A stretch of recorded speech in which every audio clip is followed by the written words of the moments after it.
मशवरा देता हूँ हुकूमत को और वजीर कानून को मशवरा देता हूँ कि ना फिरौन की हुकूमत सारी जिंदगी रही, ना नमरूद रहा, ना जाज बिन यूसुफ रहा, ना यजीद रहा।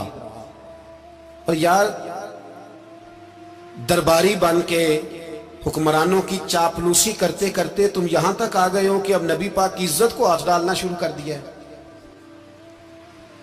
और आप यकीन करें सियासी जमातों का इतना बुरा हाल है कि इनके लीडर के बारे में कोई बात करे तो पागल हो जाते हैं ये एहतजाज कर करके।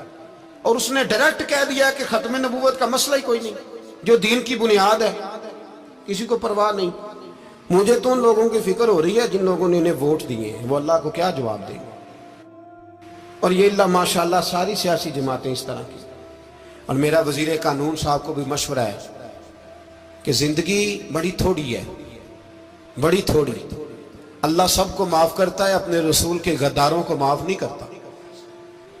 और यहां तुम्हारी गाड़ियों पे झंडे लगे हुए हैं, वहां भी तुम्हारे झंडे लगेंगे, पर इसलिए लगेंगे कि ये गद्दार है नामूस रिसालत के। ये झंडे लगेंगे। शर्म करो और डर जाओ, बस कर दो।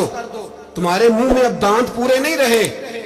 कोई शुगर का मरीज है तो कोई ब्लड प्रेशर का, तो कोई हार्ट का, तो कोई कैंसर का। शर्म करो और अपनी कब्र की भी थोड़ी सी फिक्र करो। बताओ पाकिस्तान के कितने सदर गुजरे, वजीर आजम गुजरे, तो उनकी कब्रें कहां हैं? कोई जाता है उनकी कब्रों पे? किसी को खबर है? क्यों अपने लिए जहन्नम इकट्ठी करते? सारा कुछ दुनियादारी रह गई है, सारा कुछ सिर्फ यही रह गया। हजरत अबू बकर सरदार थे, हजरत उमर सरदार थे कबीले, हजरत उस्मान सरदार थे। उन्होंने सरदारियों को ठोकर मार के रसूलुल्लाह के कदमों में बैठना पसंद किया। सरदारियां छोड़ के गुलाम बन गए। तुम सरदारियां बचाने के लिए रसूलुल्लाह की गद्दारी करते हो, शर्म नहीं आती।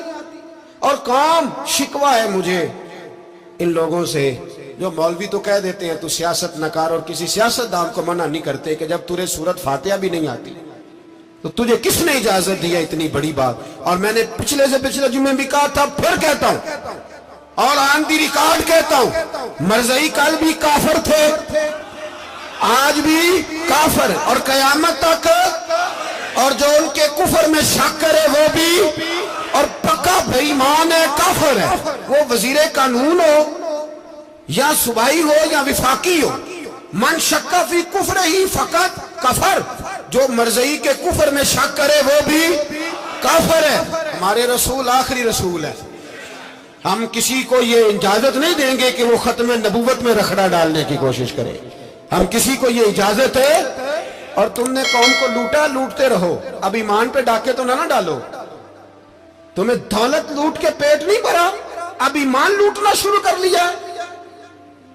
तुम्हारा फैक्ट्रियां लूटकर, कौमी खजाना लूटकर पेट नहीं भरा। भाई मानो अब दीन बेचकर अपनी हुकूमतें पक्की करोगे। और वो लोग भी तैयार हो जाएं जो इन बेईमानों को मुंतखब करते हैं, उनसे भी सवाल करेगा खत्म नबूवत का मौजू कयामत के दिन कि तुम बताओ। इनको सपोर्ट करते थे जो रसूलुल्लाह सल्लल्लाहु अलैहि वसल्लम के बाद भी किसी नबी को नबी मानना दुरुस्त जानते थे। शर्म आनी चाहिए, ख्याल होना चाहिए। और मैंने कहा कि हमारा दिल नहीं चाहता, आप यकीन करें, हमें शौक है जुलूस निकालने का, तुम्हारे खिलाफ बातें करने का। तुमने रोज थर्मामीटर निकाला होता है, चेक करते हो कि ईमान कितना है कितना नहीं है। ये पाकिस्तान अगर सूबा सिंध है तो हजरत अब्दुल्ला शाह गाजी का है, अगर बलोचिस्तान है तो हजरत बाबा अब्दुल रहमान का है, और अगर पेशावर है तो वो सूफिया का है, और अगर ये धरती पंजाब है तो ये दाता अली अजमेरी की है, ये बाबा फरीदुद्दीन की है। इसमें किसी गद्दार को कब्जा करने की इजाजत बिल्कुल नहीं मिलेगी। और हम वो लोग भी नहीं जो चुप करके अंदर सोते रहे, कौम जो करती है करती रहे, हमें परवाह नहीं। ना, ऐसी कोई बात नहीं। कोई बंदा ना समझे कि इन्हें होश नहीं, इन्हें पता नहीं, हमें सारा कुछ ही आता है। फिर अगर कल को कोई मुमताज कादरी पैदा हो गया तो शिकवा ना करना। कल को कोई फिर से आमर चीमा निकल आया तो शिकायत ना करना, याद रखना।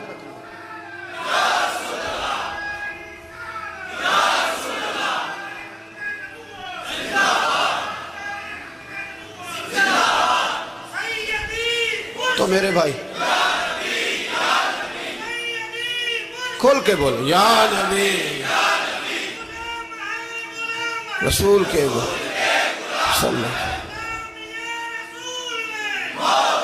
تو یہ مشورہ ہے.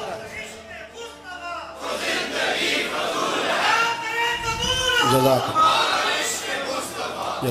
تو یہ تمہیں مشورہ ہے.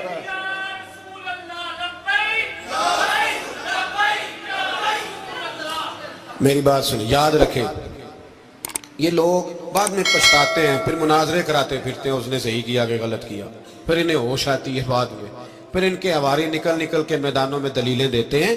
اس لیے ہمارا مشورہ ہے انہیں کہ یہ اپنی حد میں رہیں، اور جو کام تمہارے ذمہ، میں نے کہا نا تم نے بڑا لوٹا، یہ قوم روز تمہیں موقع دیتی ہے لوٹنے کا، یہ موقع دیتی ہے، تو تم نے دولت لوٹ کے پیٹ نہیں بھرے، اب ایمان لوٹنے کے چکر میں آ گئے ہو.